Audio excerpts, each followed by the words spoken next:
There's a man lying in a hospital bed, waiting to find out if he's dying.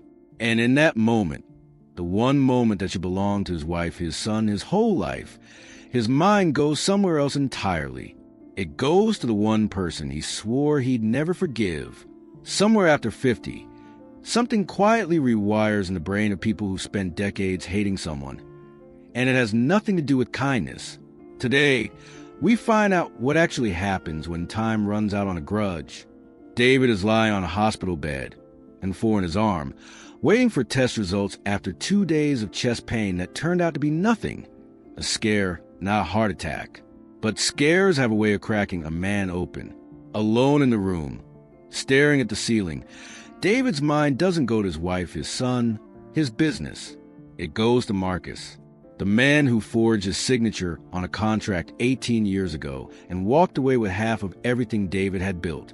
David has never once, in 18 years, lain in a hospital bed and thought about his own mortality without Marcus's face showing up uninvited, like it has a standing reservation in his head.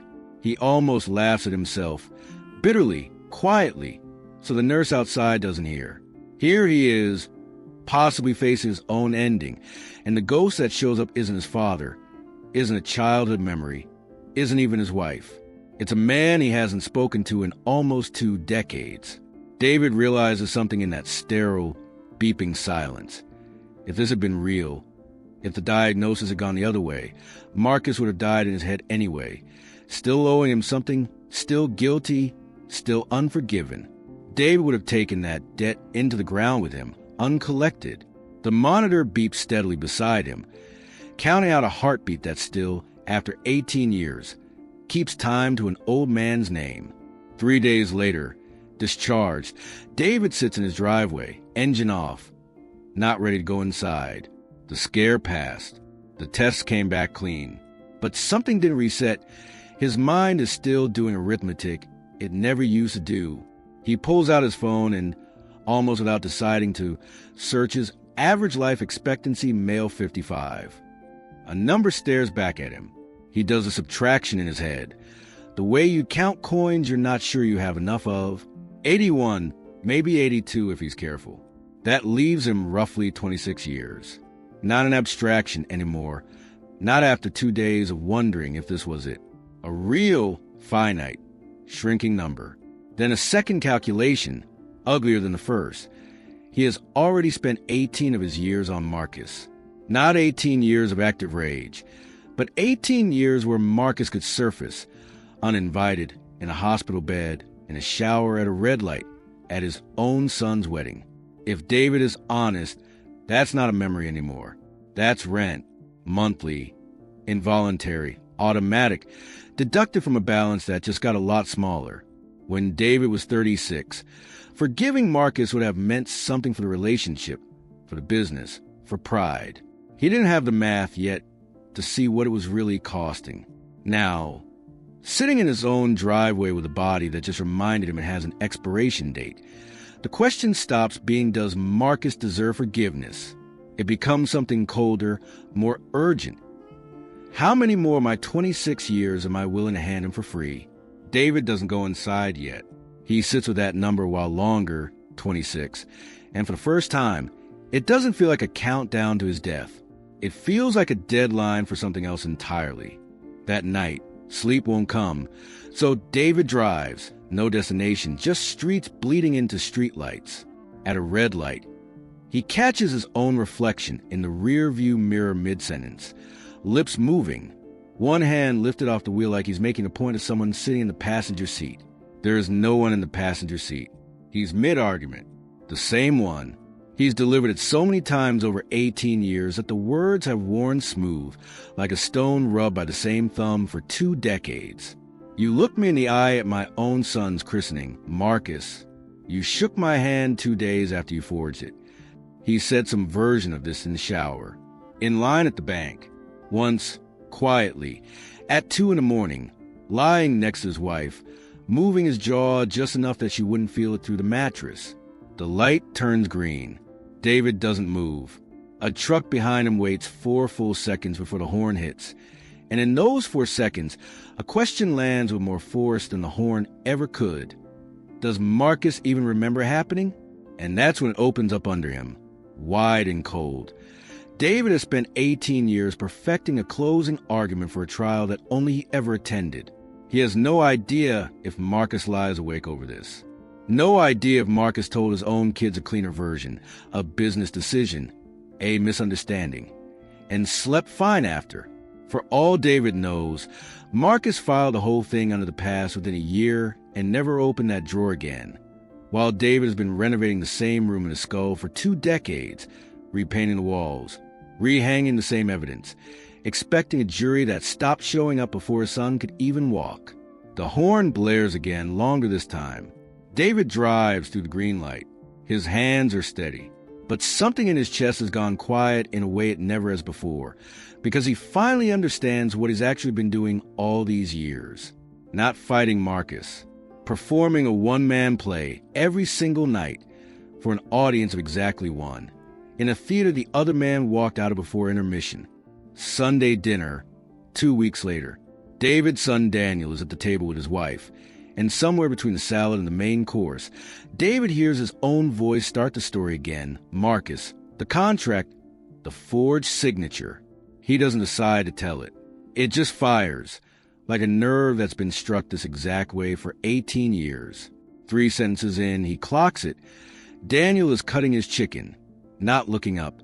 His daughter-in-law's face does something small and automatic. Not boredom exactly. Something worse. Recognition. The specific look of someone who already knows the ending of a movie they've been forced to watch 11 times. David pushes through anyway, chasing the line that used to land like a gut punch. And he shook my hand 2 days later, looked me dead in the eye, and braces for it. The gasp, the fork set down, someone finally saying he did what. Instead, Daniel reaches for the bread basket. His wife refills her water. The silence that follows isn't shock. It's the silence of people waiting for him to finish so dinner can continue. Something in David goes cold and precise at the same time. He realizes mid-chew that he's been performing this exact monologue at this exact table for so many Sundays that his own family has started rationing their reactions like a resource that ran dry years ago. Because it did. Nobody in this room owes him outrage anymore. He spent it, all of it, 18 years, one dinner table at a time, cashing his own family's shock until there was nothing left to cash. He sets his fork down harder than he means to. The clink against the plate is louder than anything he said in the last 2 minutes. Daniel finally looks up, not with sympathy, but with something closer to "Are we done?"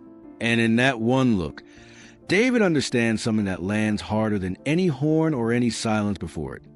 The story didn't get old. He did.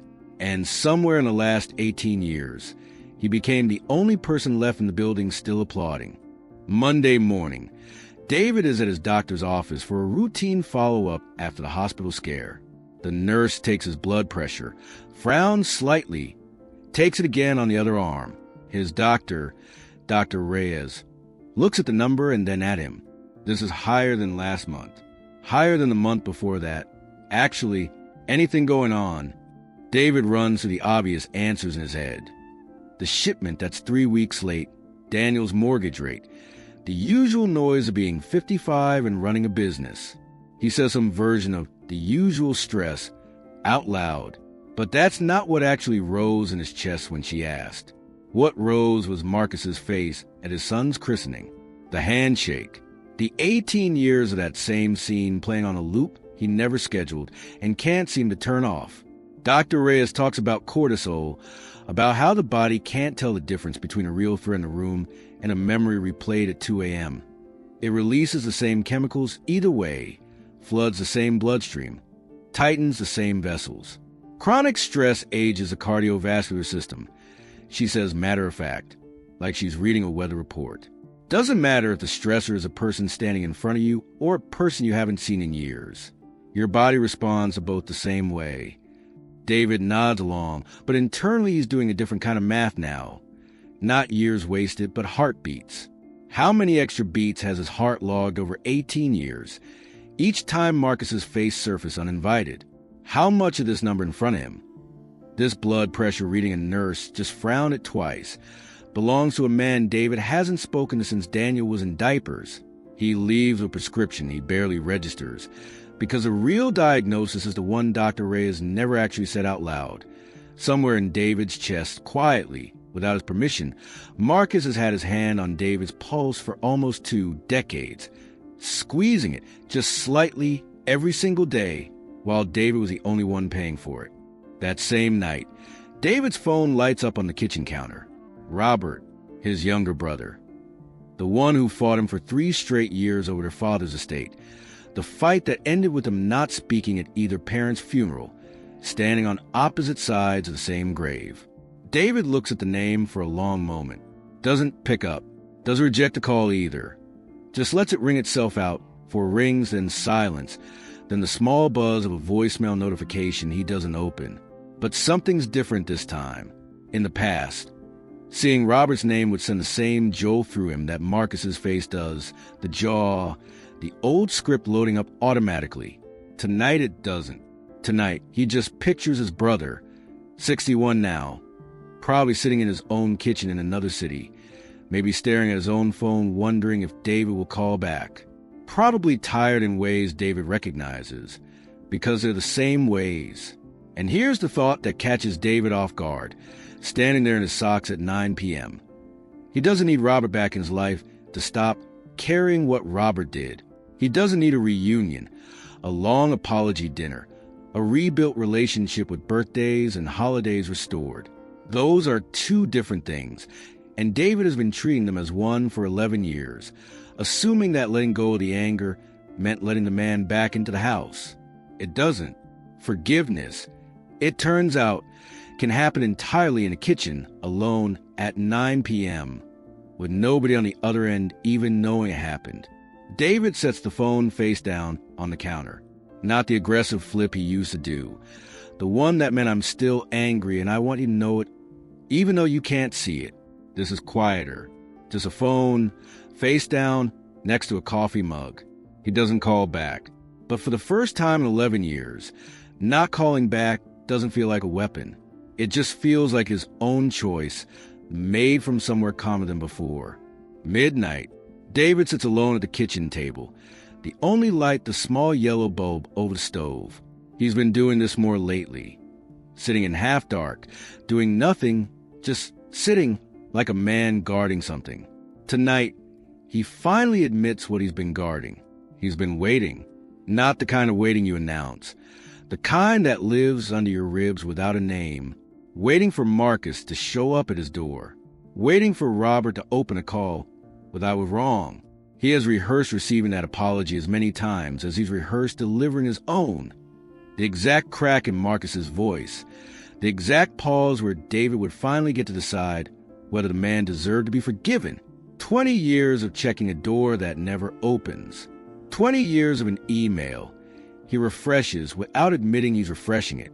And here's the part that actually cuts. Even if Marcus walked in right now and said every word David has scripted for him, it wouldn't undo one hospital bed, wouldn't undo one red light, one Sunday dinner nobody wants to hear anymore. The apology was never going to be big enough for what David built it to repair. He just never let himself see that until tonight. He pulls his wife's grocery notepad toward him and does something he's never done in 20 years. He writes the apology himself. Not from Marcus, not from Robert. 3 lines in his own handwriting, addressed to no one but him. I'm sorry it cost you this much.